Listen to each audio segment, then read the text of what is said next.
Olá pessoal, aqui é o professor Edson Pimentel e nesta aula eu vou explicar para vocês como usar a ferramenta de avaliação de programas automático em Java, ou seja, uma ferramenta em que você envia o seu programa em Java e a ferramenta avalia automaticamente na mesma hora se o seu programa está correto ou incorreto, de acordo com os casos de teste, ok? Bom, então, depois que você entrar no Moodle, então você vai selecionar aqui o curso, né? No caso, PIAD 2018.Q2, ok? E aí, essa atividade de teste que eu vou exemplificar para vocês está nesse link, S00, Aprendendo a Enviar Programas para Avaliação. Então, eu vou clicar aqui, né?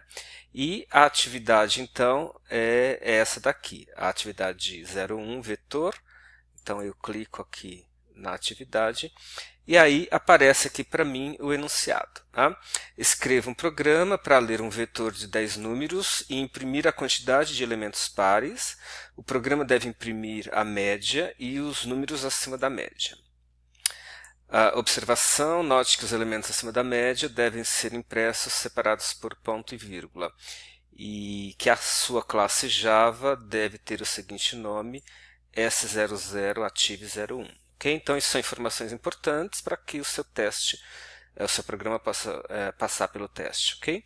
E aí tem dois casos de teste aqui para você verificar e entender melhor o problema. Então, supondo que tenhamos essas 10 entradas aqui, esses 10 números. Tá?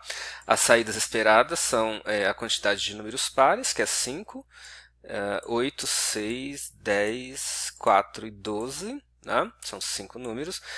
A média, a soma desses números dividido por 10 dá 9,9. E os números acima da média, ou seja, acima de 9,9, então é o 23, o 10, o 13, o 12 e o 11, ok? Nesse segundo caso de teste, para essas entradas aqui, a saída esperada, o número de pares são 2, apenas o 6 e o 10, né? Ok, eu não estou pedindo para imprimir os números, estou pedindo apenas para imprimir a quantidade, então é 2, ok? A média é 11,8, calculada a partir desses 10 números, da soma desses 10 números e dividido por 10. E os números acima da média, então, são, acima de 11,8, são o 33, o 13 e o 21, ok? Ok, então tem duas formas de você fazer a submissão do seu programa, seja clicando aqui em enviar, e selecionando o seu arquivo .java, né? Se de repente você desenvolve ele lá no NetBeans e vai apenas submeter o arquivo aqui, ou você pode vir aqui nessa opção editar e colar o código do seu programa aqui e fazer os testes aqui online. Note que este arquivo S00 Active01.java já está começado, está disponibilizado aqui com algumas instruções. O que eu vou fazer aqui é pegar o código que eu tinha digitado, aqui lá um arquivo .java, vou copiar e colar, né? E vou colar aqui então. Né? Então, acabei colando aqui o meu código, né? Então, só para a gente dar uma passada aqui, eu fiz a declaração do vetor, declarei a variável para percorrer o vetor, e a variável contPar para contar os pares, a variável soma para somar os números e a variável média para calcular a média. Fiz a entrada de dados aqui, né? Pedindo para digitar com um número do vetor. Faço a leitura dele aqui usando o nextInt, aí faço a acumulação aqui, soma, recebe soma mais vet de i, verifico se o número é par para contar na variável contPar, isso está dentro do laço de repetição, for i começando do 0 indo até 10, depois que ele sai desse laço de repetição, aqui fez a entrada de dados, a soma e contou os pares, eu posso calcular a média, aqui então, média igual a soma dividido por 10, e aí eu faço a impressão, né, dos números, da quantidade de pares, que é o contPar, da média, que é a média que eu calculei aqui, Ah, e aí mando uma mensagem lá que eu vou imprimir os números acima da média, daí eu percorro o vetor aqui com esse for, né, com esse para aqui, verificando se o número for maior que a média, então eu imprimo o número e coloco um ponto e vírgula depois, porque essa era uma exigência do enunciado, né, que os números devem ser impressos aqui separados por ponto e vírgula, ok? Bom, eu passei rapidinho aqui na lógica dessa solução, porque o objetivo aqui não é explicar minha solução, mas é mostrar para vocês o teste de submissão para avaliação automática, ok? Então, se você tiver dúvida na lógica dessa solução, depois dá uma olhada, se for o caso, tire dúvidas com o seu monitor ou comigo e assim por diante, ok? Mas esse é um tipo de problema que nós já vimos no curso e assim por diante, ok? Bom, depois que eu digitei aqui, colei, né, o meu programa, posso digitar ou colar, eu habilita aqui essa opção para eu poder fazer a verificação do meu programa, que é o avaliar, né? Então eu clico aqui, ele está enviando para avaliação, para compilação, e aí aqui do lado aparece então o resultado para mim. Eu vou dar uma ampliada aqui nessa janela para poder ver melhor. Veja que ele diz que tem uma saída incorreta aqui do meu teste 2, né? E ele diz aqui então que dos dois testes que ele efetuou, que um passou e o outro não, né? Então vamos verificar o que aconteceu aqui. Então ele diz aqui, olha, que a saída do programa foi essa daqui, número de pares 8, a média 11.8 e os números acima da média 33.13.21, e que a saída esperada era pares igual a 2, a média 11.8, acima da média 33.13.21. Então veja que as duas últimas saídas estão corretas, né? Estão igualzinha a esperada com a saída que o programa forneceu aqui, e a diferença está aqui, né? O meu programa imprimiu que pares são 8 e a esperada é que pares são 2. Então está invertido aqui, de 10 números, ele deveria ter impresso 2 e imprimiu 8. Então vamos verificar lá onde eu faço a checagem se o número é par ou ímpar, né? Então aqui, olha, se vet de i %2 diferente de 0, opa, o problema está aqui, né? Na verdade, o par é se for igual a 0, né? Opa, então, aí você poderia perguntar, né? Por que no primeiro teste deu certo, né? Porque, na verdade, no primeiro teste, acho que a resposta é 5, né? E aí, como são 10 números, então 5 par ou 5 ímpar, então daria certo de qualquer forma, né? Se fosse par ou ímpar, porque são 5 pares e 5 ímpares, né? Então foi, na verdade, uma coincidência ter dado certo, né? Ter rodado certo o teste 1. Isso é para a gente entender que nem sempre que passa significa que o programa está correto. Por isso que é importante ter vários casos de teste para você verificar várias possibilidades, ok? Bom, então eu corrigi aqui, né?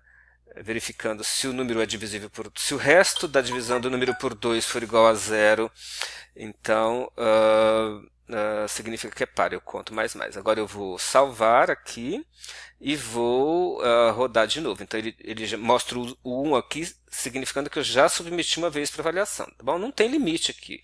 O professor poderia até ter especificado o limite, mas a gente não especificou. Opa, então agora deu certinho, olha o sumário de teste. Passou pelos dois testes, eram dois testes e os dois testes passaram, então a saída agora está correta, ok? Ok, eu vou aproveitar e vou simular um erro aqui, então vamos imaginar que ao invés de colocar o ponto e vírgula, né, que a gente estava esperando aqui, que, sei lá, colocasse um espaço em branco, por exemplo, né, para separar os números, ou não colocasse nada, né? Então eu vou tirar daqui, isso daqui, e vou salvar e vou rodar de novo. Vamos ver o que acontece aqui. Agora perceba que houve uma falha aqui nos testes. Então ele está dizendo que, olha, a entrada foi essa daqui, A saída do programa foi essa daqui. Olha, veja que os números saíram todos grudadinhos um no outro e que a saída esperada, né, a saída esperada era essa daqui. Então, na verdade, mesmo que eu colocasse aqui um, um espaço em branco e rodasse aqui de novo, vamos ver o que acontece. Opa, deu um erro de compilação aqui agora, né, por causa dessa vírgula aqui, então vamos lá, vamos salvar, eu vou executar de novo. Ok, agora o teste passou. Bom, então essa ferramenta ela não é tão rigorosa assim em relação à questão dos separadores da saída de dados. Então, por exemplo, ela acabou não exigindo aí que tivesse o ponto e vírgula, né? Ela reconheceu apenas com o separador. Vamos fazer um teste aqui. Por exemplo, vou colocar esse separador aqui, vou salvar, vou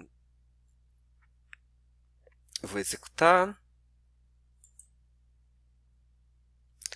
Ok, está avaliando, passou pelo teste também de novo. Bom, isso é uma boa notícia porque alguns avaliadores automáticos eles são mais rigorosos, em que a saída de dados tem que estar exatamente como estava. Né? Ele não checa só os valores, mas checa inclusive cada caractere, espaço em branco. Né? Então, esse avaliador tem um pouco mais de flexibilidade. Ok? Isso é uma boa notícia. Né? Nós estamos testando ainda esse avaliador automático e essa é uma informação que a gente não tinha, né? Eu particularmente não tinha, ok? Bom, então agora nós vamos testar uma outra, aquela opção de enviar o arquivo aqui, né? Essa opção de ao invés de editar aqui, enviar o arquivo, então eu vou aqui escolher o arquivo, eu tinha preparado aqui um arquivo aqui na minha área de downloads, deixa eu achar aqui. Ok, é esse arquivo aqui. Pronto, vou enviar o arquivo.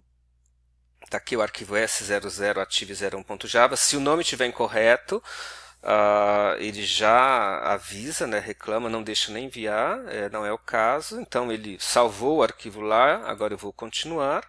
Né? Agora ele carregou o meu arquivo aqui para lá e eu vou agora então avaliar o arquivo. Ok, eu clico aqui, clico e aí, submeto então para avaliação. Vamos ver o que acontece aqui. Tem aqui o relatório de avaliação.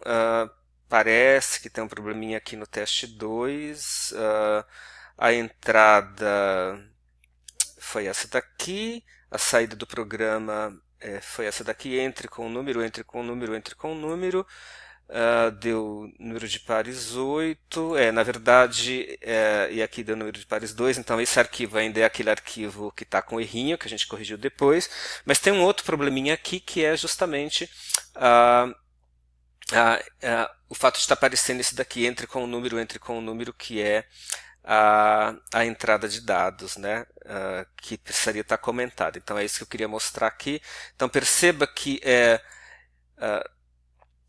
o que acabou acontecendo é que ele reconhece tudo que a gente faz com o system.out.print, ele reconhece como uma saída de dados. Então, e na verdade esse system.out.print aqui, na verdade é um apoio para que o usuário digite alguma coisa, ou seja, um apoio para dizer para o usuário, olha, entre com o número, ok? Então, por isso que você vai ver sempre que essa nossa orientação de que você precisa comentar o system.out.print quando ele não for uma saída de resultado, que é este caso aqui. Ele não está imprimindo um resultado aqui, né? Ele está imprimindo uma mensagem para o usuário saber o que ele precisa digitar, ok? Mas não é uma saída de dados, efetivamente não é uma saída de resultado. Então a gente vai precisar comentar isso aqui, porque senão a ferramenta de avaliação computa isso daqui como uma saída, ok? Bom, eu vou corrigir então aquele outro errinho que tinha aqui, né, que é igual. Vou salvar e vou de novo agora voltar lá na ferramenta e vou enviar de novo o arquivo, ok? Então, diferentemente daquela outra opção editar, aqui eu preciso escolher de novo o arquivo, né? Porque ele está na minha máquina, subo, ele carrega de novo, ok, foi, enviou, vou continuar. E agora, veja que agora ele trouxe, olha, aquelas duas linhas comentadas aqui e mudou aqui para o igual, né? Então vamos agora avaliar. Vamos ver o que acontece aqui como resultado. Ok, o resultado dos testes aqui, então, passou nos dois